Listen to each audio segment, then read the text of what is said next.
بسم اللہ الرحمن الرحیم۔ السلام علیکم ناظرین کرام، خطہ بیائین گلگت بلتستان وہ بدنصیب علاقہ ہے جو آزادی کے 73 سال گزرنے کے باوجود آج بھی بنیادی حقوق سے محروم ہے۔ اب جب وفاقی حکومت نے گلگت بلتستان کی محرومیوں کے ازالے کے لیے عبوری صوبہ بنانے کا اعلان کیا تو یہاں کے عوام میں شدید غم و غصہ پایا گیا۔ یہ غم و غصہ کسی بدنیتی پر مبنی نہیں بلکہ پاکستان کے اس حقیقی موقف کی ترجمانی ہے جو 1947 سے چلا آ رہا ہے۔ دراصل جب پاکستان آزاد ہوا تو پاکستان کے ازلی دشمن بھارت نے مقبوضہ کشمیر پر قبضہ کیا اور غلام بنایا۔ مقبوضہ کشمیر کا مسئلہ اقوام متحدہ میں زیر بحث آیا اور یہ پورا خطہ متنازع علاقہ کہلایا۔ گلگت بلتستان چونکہ مسئلہ کشمیر کا حصہ ہے، اس لیے گلگت بلتستان کے عوام کا یہ کہنا ہے جب تک پاکستان اور بھارت مسئلہ کشمیر کو حل نہیں کر لیتے اس وقت تک گلگت بلتستان کو پاکستان کا صوبہ نہیں بنایا جا سکتا۔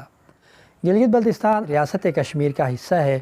1840 میں زوراور سنگھ نے گلگت بلتستان کو فتح کر کے ریاست کشمیر کا حصہ بنایا تھا۔ تب سے یہ علاقہ ریاست کشمیر کا حصہ ہے اور اقوام متحدہ کے چارٹر میں بھی گلگت بلتستان کشمیر کے ساتھ جڑا ہوا ہے۔ 1947 میں جب پاکستان آزاد ہوا تو گلگت بلتستان کے مقامی لوگوں نے اس وقت کے گورنر بریگیڈیئر گنسارا سنگھ کو گرفتار کیا اور بغاوت کر کے گلگت بلتستان کو اپنی مددآب کے تحت آزاد کروایا۔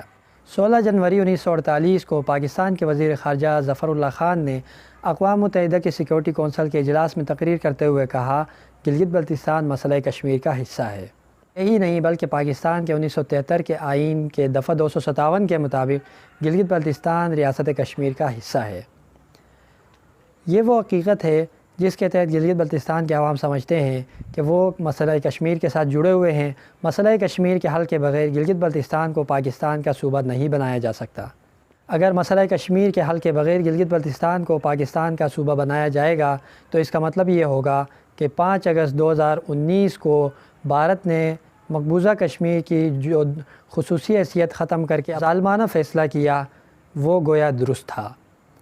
آج اگر پاکستان گلگت بلتستان کی خصوصی حیثیت ختم کر کے اس کو پاکستان کا صوبہ بنائے گا تو کشمیر کاز کو شدید نقصان پہنچے گا اور اقوام عالم کے سامنے ہمارا موقف کمزور ہو جائے گا۔ اقوام متحدہ کے اعداد و شمار کے مطابق جو متنازع علاقہ ہے وہ 84,000 مربع میل پر مشتمل ہے۔ اس اعداد و شمار کے مطابق اگر ہم دیکھیں تو 52,000 مربع میل مقبوضہ کشمیر ہے جو اس وقت غاصب انڈیا کے زیر تسلط ہے، اور 4,000 مربع میل آزاد کشمیر ہے جو پاکستان کے پاس ہے۔ یہ 56,000 مربع میل بنتے ہیں، لیکن اقوام متحدہ کے اعداد و شمار کو پورا کرنے کے لیے لامحالہ ہمیں گلگت بلتستان کے 28,000 مربع میل کو بھی اس میں شامل کرنا پڑتا ہے، جس کے بعد یہ ٹوٹل 84,000 مربع میل بنتے ہیں، اور یہی 84,000 مربع میل متنازع علاقہ ہے۔ لہٰذا آج اگر گلگت بلتستان کو مسئلہ کشمیر سے الگ کر کے اب پاکستان کا صوبہ بنایا جائے گا، کشمیر کاز کو شدید نقصان پہنچے گا۔ اس لیے گلگت بلتستان کے عوام کا یہ کہنا ہے کہ انہوں نے آزادی کے باوجود 73 سال تک اگر آزادی کا جشن نہیں منایا، انہوں نے آزادی کے باوجود 73 سال تک اگر خود کو حقوق سے محروم رکھا تو وہ صرف اور صرف کشمیر کے مظلوم مسلمانوں کے لیے، وہ صرف اور صرف کشمیر کی آزادی کے لیے۔ آج اگر گلگت بلتستان کو کشمیر سے الگ کر کے پاکستان کا صوبہ بنایا جاتا ہے تو 73 سال تک جو گلگت بلتستان کے عوام نے کشمیریوں سے اظہار یکجہتی کے لیے جو قربانیاں دی ہے وہ رائگاں جائیں گی۔ لہٰذا ہماری قربانیوں کی لاج رکھی جائے اور گلگت بلتستان کو صوبہ بنانے کے بجائے کشمیر پر توجہ مرکوز کر کے قابض انڈیا سے پورے اس 84,000 مربع میل کو آزاد کرا کر پاکستان کا حصہ بنایا جائے۔ جہاں تک بات ہے احساس محرومی کے خاتمے کی، اس کا واحد ذریعہ صوبہ بنانا ہی نہیں ہے۔ اگر صوبہ بنانا ہی تمام مسائل کا واحد حل ہے تو پھر بتایا جائے 1970 میں بلوچستان پاکستان کا صوبہ بنا تھا، آج تک ہم بلوچستان کے عوام کی احساس محرومی کو کیوں ختم نہیں کر سکے؟ حال ہی میں فاٹا کو پختونخوا کا حصہ بنایا گیا انضمام کر کے، لیکن وہاں آج فاٹا کی جو صورتحال ہے اس کو دیکھتے ہوئے یہ سمجھ لینا چاہیے کہ صوبہ بنانا احساس محرومی کو ختم کرنے کا واحد ذریعہ نہیں ہے۔ احساس محرومی کو ختم کرنے کے اور بہت سارے طریقے ہیں جن کے ذریعے سے گلگت بلتستان کے عوام کو حقوق بھی دیے جا سکتے ہیں اور احساس محرومی کو بھی کم کیا جا سکتا ہے، اگرچہ کشمیر کی آزادی تک احساس محرومی ختم نہیں ہو سکتا۔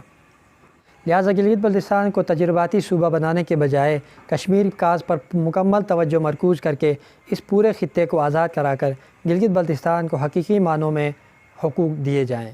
اسی کے ساتھ یونس راجہ کو اجازت دیجیے۔ اللہ حافظ۔